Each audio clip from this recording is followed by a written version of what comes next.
आज हमारे साथ हैं पूर्व डीपीएसपी शैलेंद्र सिंह जी। इनसे जानते हैं कि क्या वो प्रकरण रहा जिससे मुख्तार अंसारी का मामला आज इतना सुर्खियों में छाया हुआ है, और क्या घटनाक्रम हुआ था और क्या इनकी भूमिका थी और क्यों इनको मजबूरी में अपने पद को छोड़ना पड़ा। शैलेंद्र जी, आप बिल्कुल सही आप कह रहे हैं कि एक अच्छी खासी नौकरी कोई ऐसे नहीं छोड़ता है। और ये घटनाक्रम स्टार्ट हुआ था 2003 में लखनऊ के कैंट थाना क्षेत्र में। सुबह सुबह उजाला हो चुका था और क्रॉस फायरिंग हुई कृष्णानंद राय जी के बीच में और मुख्तार अंसारी के लोगों के बीच में। और आप समझ सकते हैं कि राजधानी में क्रॉस फायरिंग पौष इलाके में हो जाए तो कितनी सेंसिटिविटी बढ़ जाती है। और पूरा हाई लेवल पे मीटिंग हुई, सबके कान खड़े हो गए कि ये क्या हो रहा है।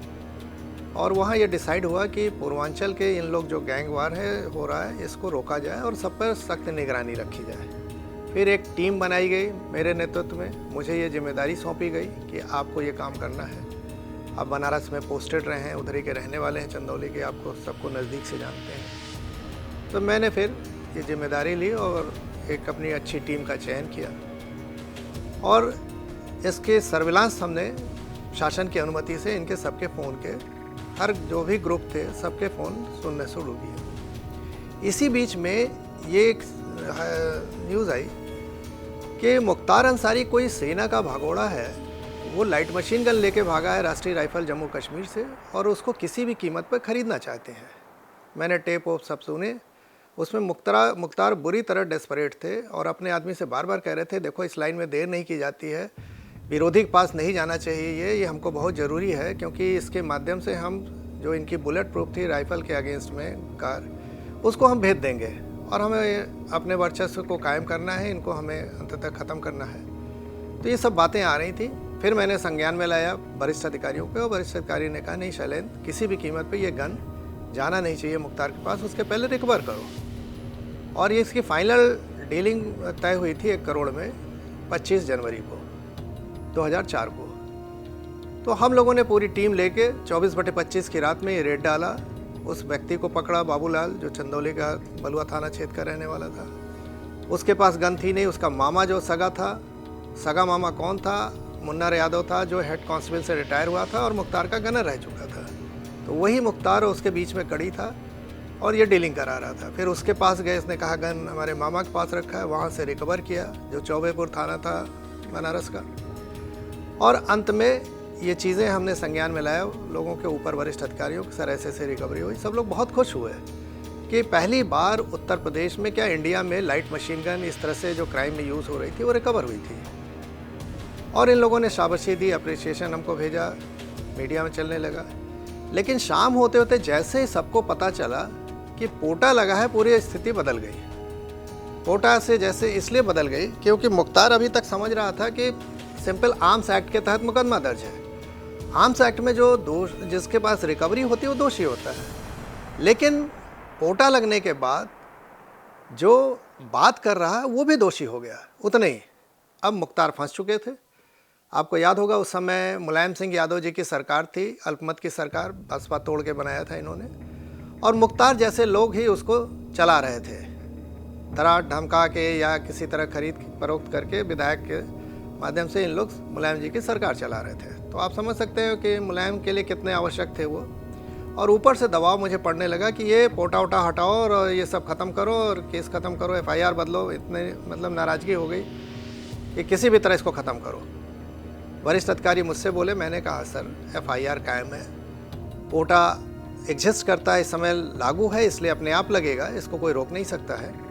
तो ऐसी स्थिति में मेरे हाथ में थोड़ी कुछ है, मैं तो वादी बन के फर्द बरामदगी के आधार पर मुकदमा लिखाया हूँ और जो धाराएं हैं वो इस समय लागू हैं इसलिए लगेंगी ही, उसको आप भी नहीं बदल सकते, केंद्र का पोटा है।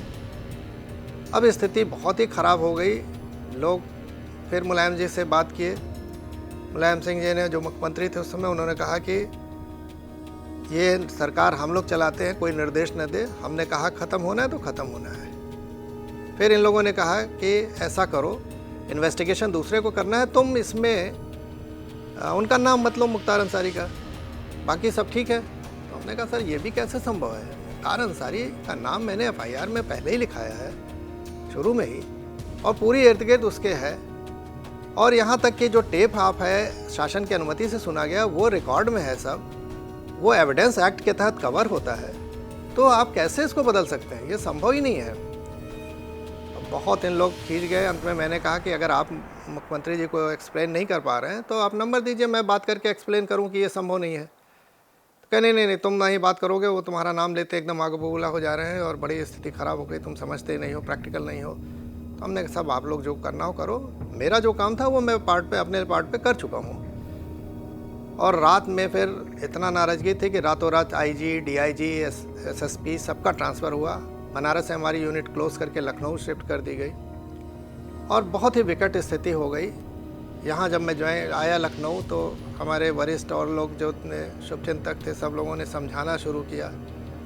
इवन समझाने में ज़्यादा कुछ लोग डराने की स्थिति में बात कर रहे थे कि आप जानते नहीं है माफिया है, कितना क्रिमिनल है।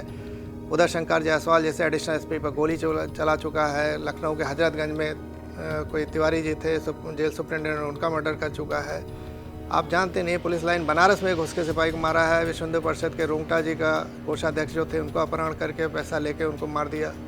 आप बहुत गलत पंगा ले रहे हैं। मुख्तार को आप नहीं जानते हैं, और खासकर जब सरकार का उसको समर्थन हो। तो मैंने कहा साहब देखिए, मेरा ज़मीर नहीं गवारा कर रहा कि मैं माफिया के आगे घुटने टेकूं। और मैं जब आया हूँ पुलिस की नौकरी में तो हम लोग एक तरह से मान के चलते हैं कि हमने नौकरी नहीं ज्वाइन की है, यह रिस्क है। सेना में कोई ज्वाइन करता है तो उसको मालूम है कि बॉर्डर पे फूल माला नहीं चलेगा, गोली चलेगी। तो ये सब चीज़ें हम देखेंगे, जो होगा भविष्य की बात है, लेकिन मैं इसको कोई भी पीछे हटने वाला नहीं हूँ। फिर बहुत ही मेरे जो जूनियर थे उन पे दबाव पड़ने लगा, यानी जो मेरे टीम में थे कि आप लोग अपना बयान बदल दो, इनका तो जो होगा देखा जाएगा, आप लोग क्यों अपनी मौत बुला रहे हो। अब वो बेचारे एक तरह से थोड़ा सा डरे तो नहीं, बार बार कहते थे मैं सर के साथ हूँ, लेकिन मुझे लगने लगा एज ए टीम लीडर कि मेरी वजह से इनके ऊपर आँच आ रही, जबकि इनकी कोई दोष नहीं है। हमारे लिए ये काम किया, हमारे निर्देश पर काम किया और मैं भी शासन के निर्देश पर काम किया। तो ऐसी स्थिति में कम से कम हम इनको बचा सकते हैं। और मैंने फिर रिज़ाइन करके बाहर आया मैं, और मेरे रिज़ाइन करने के बाद मामला ठंडा पड़ गया। लेकिन मामला चूँकि तूल पकड़ गया, क्योंकि पहली बार किसी गस्टेड ऑफिसर ने इस तरह से रिज़ाइन किया था, और वो भी रिजिग्नेशन मैंने लिखा कि इतना अपराधीकरण राजनीति का हो गया कि अब मुख्तार जैसे माफिया लोग अगर निर्देश देने लगे हम जैसे लोगों को, तो ये बर्दाश्त के बाहर है और मैं ऐसी नौकरी नहीं कर सकता हूँ। स्वाभाविक है। दूसरे उस समय सदन चल रही थी, विधानसभा स्थगित हो गई, पूरा वहाँ हंगामा हो गया। सब लोगों ने मांग की, विपक्षी पार्टियों ने, कि मुलायम सिंह चीफ मिनिस्टर आके बयान दे सदन में, और शायद मुलायम सिंह उस समय बाहर थे, उनको शाम को आना पड़ा। लेकिन हद तब हो गई जब सदन में आके और बाहर भी मीडिया में उन्होंने खुलेआम बोला कि एक अदना सा अधिकारी मुझे निर्देश देगा, सरकार कैसे चलाना है, सरकार हम चलाते हैं, इन लोग तो केवल पालन के लिए, हम जो कहेंगे उस पालन करना है। और मेरे को बहुत ये पीड़ा महसूस हुई कि सरकार के कार्यपालिका के हम लोग भी हैं, अकेले आप थोड़ी हैं। आप आज हैं, 5 साल चले जाएंगे, लेकिन हम लोग जनता के हितों के लिए काम करने के लिए शपथ लेके आते हैं। हम लोग सेवक बोले जाते हैं, जो पब्लिक सर्वेंट हैं अंग्रेजी में, और आते आते हम गवर्नमेंट सर्वेंट आम बोलचाल में हो गए, और अब तो पार्टी के सर्वेंट हो गए हैं। तो मुझे नहीं गवारा था कि मैं किसी पार्टी का एजेंट बन के, या खासकर मुख्तार जैसे माफियाओं के तलवे चाट के नौकरी करता। और मैंने कहा मैं बाहर जाऊंगा। मुलायम सिंह ने इसको बड़ा तूल भी दिया, मजाक भी उड़ाया, कह रहे ये केवल हाईलाइट होने के लिए, नया लड़का, इसको समझ नहीं आया, विपक्षी पार्टियाँ भाजपा इसको चढ़ा दी है और इसने इस्तीफ़ा दे दिया, इस्तीफ़ा स्वीकार कंडीशनल हो नहीं सकता है, इसलिए खाली इसने सुर्खियाँ बटोरने के लिए किया है। और ये बात मेरे अंदर बहुत चुभी। फिर अंततः मैंने 10-12 दिन बाद 23 फरवरी को दूसरा रेजिग्नेशन भेज दिया जो अनकंडीशनल था, और वो रेजिग्नेशन 10 मार्च को स्वीकार हुआ। तो इस तरह से मैं सर्विस से बाहर आया। और सर्विस से बाहर आने के बाद भी हद तो तब हो गई जब इन्होंने निर्देश दिया सभी अधिकारियों को कि शैलेंद्र सिंह जहाँ जहाँ सर्विस में पोस्टेड रहे, इनका रिकॉर्ड खंगालो, कहीं कमी मिलेगी मुकदमा लिख के इनको जेल भेजो। इन लोग इस बात पे उतारू थे, मुलायम सिंह और उनके मुख्तार जैसे लोग, ये दूसरा शैलेंद्र न पैदा हो, इसका वो हश्र कर दो। लेकिन मेरी खुशनसीबी ऊपर वाले के रहमो करम कि मेरे कार्यकाल के दौरान ऐसी कोई गलती नहीं थी जिसको इन लोग पकड़ पाएँ। और इन लोगों को अंततः कई महीने बीत गए, कुछ नहीं मिला। लेकिन मुलायम सिंह का बार बार प्रेशर था, मुख्तार भी उसमें पीछे बार बार पेश करता था कि आज एक शैलेंद्र को नहीं कुचला गया तो पता नहीं कितने शैलेंद्र कल खड़ा हो जाएंगे। हम लोग के लिए ये जो पार्टी और सरकार इस तरह से चलाते हैं बड़ा मुश्किल हो जाएगा, हमारा साम्राज्य ढह जाएगा, लोग जगह जगह क्वेश्चन करने लगेंगे। और फिर ये नौबत आई कि उन्होंने, मुलायम सिंह ने, मुख्यमंत्री जो थे, सबको निर्देश दिया कि किसी तरह भी शैलेंद्र को जेल भेजो। और हद तब हो गई जब बनारस में राजा तालाब क्षेत्र में एक बलवंत राय डिग्री कॉलेज था, उसमें 1-1.5 महीने से भ्रष्टाचार के कारण बंद था, लड़कों की पढ़ाई का नुकसान हो रहा था। उन लोगों ने मुझसे कहा कि भैया आप मेरा डीएम साहब को रिप्रेजेंट करिए केस को, हमारे यहाँ जांच बैठा के स्कूल खोला जाए, नुकसान हो रहा पढ़ाई का। और हम लोगों ने अनुमति लेकर, समय लेकर, और मिलने जब डीएम ऑफिस में गए, वो भी 10 से 12 जो जनता से मिलने का समय होता है, जब उसमें हम मिलने गए तो वहाँ पर डीएम उपस्थित नहीं थे। मैंने कहा कि भाई हम लोग समय लेके आए हैं, डीएम साहब कहाँ हैं? तो बताया गया कि कैंप कार्यालय घर पे हैं। तो हमने कहा ये जनता से मिलने का समय है, ऑफिशियल टाइम है उनका, आप उनको बुलाइए, हम लोग वेट करते हैं। और अंत में केवल वेट करने के नाम पे ही ये दिखा दिया गया, उनके चपरासी द्वारा एफआईआर दर्ज कराया गया कि हमने डीएम ऑफिस कब्जा कर लिया। अब स्वाभाविक है, पूरी मशीनरी आपकी, आप जैसे चाहोगे, और अंत में मुझे अरेस्ट करके जेल भेजा गया। तो एक वानगी ये इनकी इस तरह से दिखाई गई। दूसरा और इसका हम बताएं आप लोग के सामने, जनता के सामने, कि कैसे इन लोग अगर अपने पर आ जाते हैं तो किस तरह से परेशान करते हैं ईमानदारी से काम करने वाले अधिकारियों को। कि लखनऊ में मुझे सरकारी आवास खाली करना था। सरकारी आवास खाली करने के बाद मेरा अपना कोई आवास नहीं था, मैं प्राइवेट मकान ढूंढना शुरू किया। प्राइवेट मकान ढूंढने में जहाँ जाऊँ, इन लोगों के निर्देश थे सब जगह एक तरह से कि शैलेंद्र को कोई आवास नहीं देगा, देखते हैं कहाँ सर छुपाते हैं। अब मेरे लिए बहुत विकट समस्या हो गई, परिवार लेके कहाँ जाऊँ। एक जगह सामान भी रखा, किसी तरह समझा बुझा के सवेरे उन्होंने कहा साहब खाली करिए। फिर अपने एक रिलेटिव थे, आधा बना हुआ मकान था, उसमें मैं 1-1.5 साल रहा, और अंत में फिर अपना एक मकान अलॉट कराया किसी तरह से। इनकी जब सरकार चली गई तो मैं अपनी सर पे छत पाया। कहीं सर्विस जाऊँ, मतलब प्राइवेट नौकरी करने के, भाई जीवन यापन करना ही है, तो वहाँ भी धमकी मिलते थे कि इनको मत लीजिए, हटा दीजिए।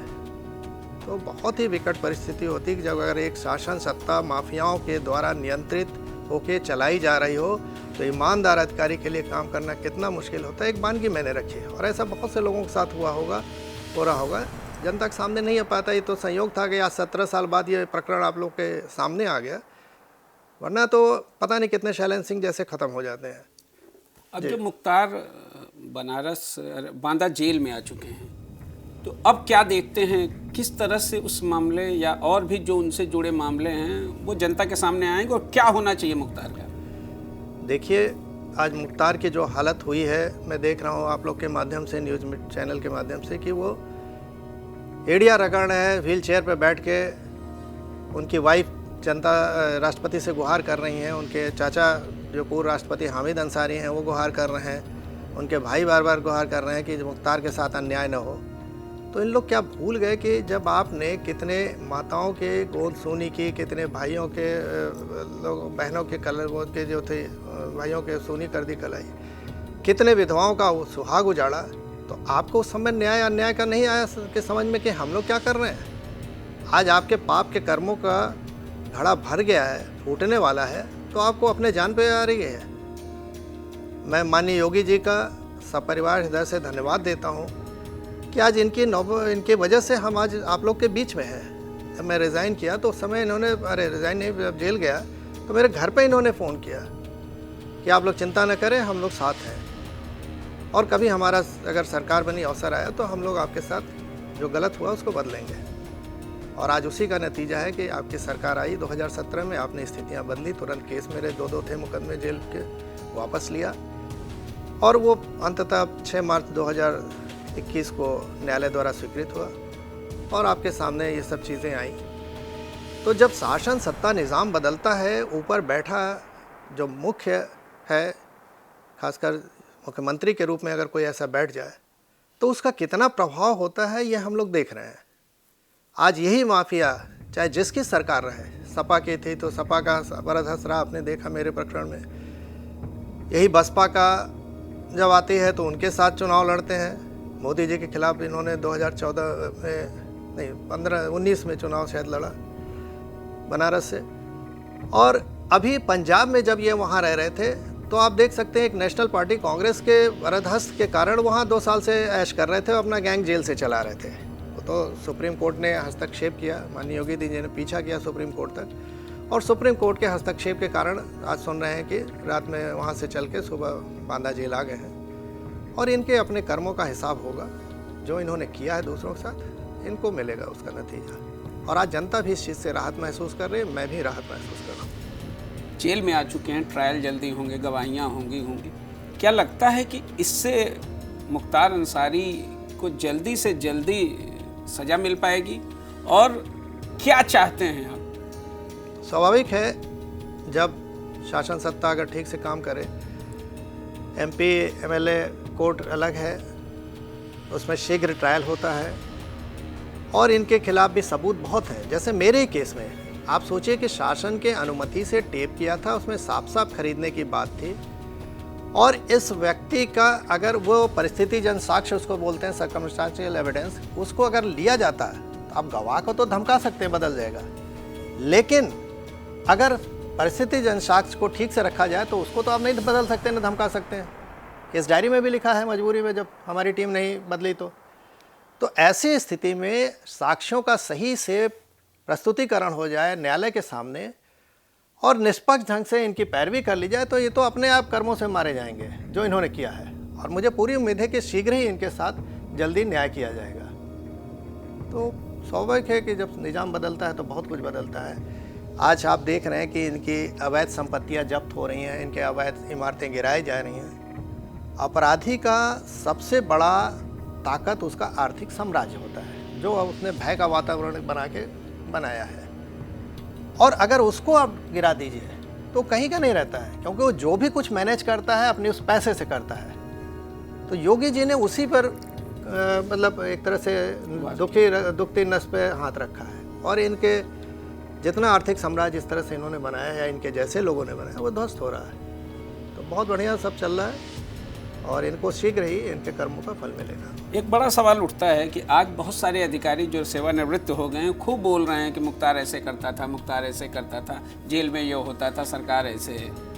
आपके साथ जब दिक्कत आई, आपने जब बातें रखी, तब रवैया कैसा था? अब जो अधिकारी बोल रहे हैं, क्या अधिकारियों के बारे में आप क्या कहना चाहेंगे, और अधिकारियों को इस पूरे घटनाक्रम से क्या सबक लेने की बात है? देखिए, ये बात सही है कि जब मैं रिज़ाइन किया तो मुझे वो समर्थन नहीं मिला अधिकारियों को जो मिलना चाहिए था। उसका एक कारण था, आपको याद होगा जब मैंने अभी बताया भी कि रातों रात आईजी, डीआईजी, एसएसपी का ट्रांसफ़र हुआ, और एक संदेश दिया गया कि जो शैलेंद्र के साथ खड़ा होगा उसको हम लोग वो हर्ष कर देंगे कि वो अपनी नौकरी नहीं कर पाएगा। स्वाभाविक है, कोई भी अधिकारी हो उसको अपनी सर्विस करनी है, लंबी सर्विस होती है।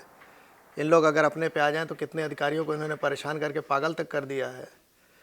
तो इस वजह से अधिकारी को सोचना पड़ता है। मुझे कई अधिकारियों ने उस समय जब मैं रिज़ाइन किया, हमारे शुभेच्छु थे, हमारे परिवार से संपर्क में थे, मिलने आते थे, और उनको बुला बुला के कहा जाता था कि बहुत आप लोग के शैलेंद्र के प्रति सिंपैथी है, अपना देखिए आप लोग, नहीं तो रगड़ दिए जाएंगे। जब बात ये मुझे पता चली तो मैं स्वयं दूरी बना लिया इन अधिकारियों से कि मेरी वजह से किसी को प्रॉब्लम ना हो, और मैं मिलना छोड़ दिया। और पिछले 17 साल में मैं अपनी अलग राह पकड़ लिया, गौ सेवा और ऑर्गेनिक खेती सब करने लगा, किसानों के बीच में काम, और मैं इन लोग से अब संपर्क में भी नहीं रहा। लेकिन हाँ, आज मैं आप लोग के माध्यम से देख रहा हूँ बहुत से अधिकारी इस चीज़ को सामने ला रहे हैं, और ये बात सही है कि अगर अधिकारियों को ठीक से काम करने दिया जाए तो मुख्तार या इन जैसे लोग पैदा ही नहीं हो सकते हैं। मुख्तार में कोई दम नहीं है। एक उदाहरण मैं दूँ, जब ये एलएमजी पकड़ गई तो हम लोग तब भी इसका फ़ोन सब सुन रहे थे, दोपहर की बात है। इसके सगे भाई ने अपने सगे जीजा को बॉम्बे हाई कोर्ट में जो प्रैक्टिस करते थे उनको फ़ोन किया कि भैया जल्दी करिए, कुछ पोटा लग गया है, इसमें बदलिए, नहीं तो बहुत बुरी तरह भाईजान फंस गए हैं। तो उसने उधर से धमकाया और डांट के बोला कि साले तुम लोग बोलते हो कि सरकार हम लोग चलाते हैं, और एक अदना सा पुलिस अधिकारी को तुम लोग नहीं कंट्रोल कर पाए। तो इसने कहा कि अरे वो बहुत बदमाश अधिकारी है, उसकी बात छोड़िए, जो होगा तो बाद में होगा, पहले ये बताइए भाईजान कैसे बचेंगे, पोटा लगा है। तो उसने कहा कि अच्छा ठीक है, भाईजान से बात कराओ। ये जेल से बाहर थे, लेकिन आपको जान के आश्चर्य होगा कि इसके भाई ने कहा फ़ोन पे अपने जीजा को, भाईजान तो इतना डर गए कि फ़ोन को हाथ नहीं लगा रहे हैं। तो ये इनका मतलब होता है साहस। ये तो भय का साम्राज्य क्रिएट किए हैं शासन सत्ता के सहयोग से मिलके कि जनता डर जाए, इनके सामने ना आवे। लेकिन अगर कोई खड़ा हो जाए ईमानदारी से लड़ने के लिए तो इनमें दम नहीं होता है। खैर, ये लोकतंत्र है। मैं आपके माध्यम से जनता से, खासकर युवाओं से ये अपील करूंगा कि आप लोग ही अंतिम ताकत होते हो लोकतंत्र में। और इस तरह के माफिया जीत के आ रहे हैं, कहीं ना कहीं रॉबिन हुड की इमेज जो बनाए हैं, तो इनको हटाना आप ही का काम है। ये आपसे ताकत लेते हैं, सफ़ेद पोश बन के, और तमाम अपने काले साम्राज्य को संरक्षण देते हैं। तो अगर जनता ठान ले, जनता में भी विशेष रूप से युवा लोग ठान लें, तो इन लोग कहीं अगले चुनाव में नजर नहीं आएंगे। लेकिन ये निर्णय करना है लोगों को। हो सकता हम ही गलत हों, कभी कभी मुझे लगता है। मैं चुनाव लड़ा हूँ, वो समर्थन नहीं मिला, वोट नहीं मिला किन्हीं कारणों से, तो मैं भी मानने लगा राजनीति से। इसीलिए दूर हो गया मैं कि भाई मुझे लगता है मैं खुद गलत हूँ। मैं कहता था ये चीज़ें, मुझे लगता था जनता कहती है कि नहीं, अच्छे लोग राजनीति में आने चाहिए और हम सपोर्ट करें। तो 2-2, 3-3 चुनाव लड़े मैंने, इंडिपेंडेंट लड़े, पार्टी से लड़े, तो नहीं सपोर्ट मिला। तो मुझे ये लगने लगा शायद मैं गलत हूँ। लेकिन याद करिए, उस समय सोशल मीडिया नहीं होता था। आज सोशल मीडिया भी है। प्रिंट इलेक्ट्रॉनिक मीडिया जो अपने स्थापित है, उसके अलावा सोशल मीडिया है। और जो चीज़ें आज के डेट में लोगों तक पहुँच रही जिस स्पीड में, उस समय नहीं पहुँचती थी। टीवी चैनल कम थे, लोग देखते नहीं थे, पेपर खैर जाता था, गांव में उतना सर्कुलेशन भी नहीं था। लेकिन आज हर हाथ में मोबाइल है, डेटा सस्ता है, सब लोग देख रहे हैं। पूरा ग्लोबल विज़न एक तरह से इंटरनेट के माध्यम से लड़कों के पास है और विशेष रूप से यूथ के पास है। तो मैं यूथ से अपील करूंगा कि अगर आप लोगों ने ठान लिया है तो ये सरकारें गलत ढंग से चल नहीं सकती हैं। जो आप लोग को प्रॉब्लम फेस करनी पड़ती है कि बेरोजगारी है, ये सब है, तमाम दिक्कतें, वो अपने आप दूर हो जाएंगे। और आप लोग संदेश देना चाहें तो दे देंगे, इसको कोई रोक भी नहीं सकता है। क्योंकि कोने में बटन ईवीएम का जो दबाना आपको है। अगर कोई माफिया, कोई डरा भी रहा है, तो वहाँ कोई नहीं देखने वाला कि आपने किसको वोट दिया। आप देख रहे हैं, आपकी आत्मा देख रही है। और बनारस में मैंने यही चुनाव में कहा भी था, आपको याद होगा कि उस समय जब मैं रिज़ाइन किया तो पूरे सपा को छोड़ के सभी पॉलिटिकल पार्टी चाहती थी मुझको टिकट देना। लेकिन मैंने छोड़ा उनको, नहीं लिया किसी का टिकट, इंडिपेंडेंट लड़ा और चुनाव हारना जीतना मेरा मकसद नहीं था। मैंने कहा भी बनारस में इस चीज़ को कि हम केवल आपसे पूछने चाहते हैं कि क्या आप लोग शैलेंज जैसे लोगों को राजनीति में चाहते हैं कि नहीं चाहते हैं। खैर, संयोग से वो चीज़ उस समय नहीं चल पाई। हो सकता है अब जनता ताकत दे, हमारे जैसे लोग राजनीति में आए। तो ये थे शैलेंद्र सिंह, जिन्होंने एक अलग जगाई थी 2004 में अपराधियों के खिलाफ अपनी नौकरी छोड़ के। उन्हें उम्मीद है कि अगर युवा सोच लेंगे और ईमानदारी से फैसला करेंगे तो जो संकल्प लेकर इन्होंने नौकरी छोड़ी थी उसका रंग जरूर दिखेगा। न्यूज़ ट्रक से बात करने के लिए धन्यवाद। आशा है कि आप अपने मिशन में आगे भी लगे रहें।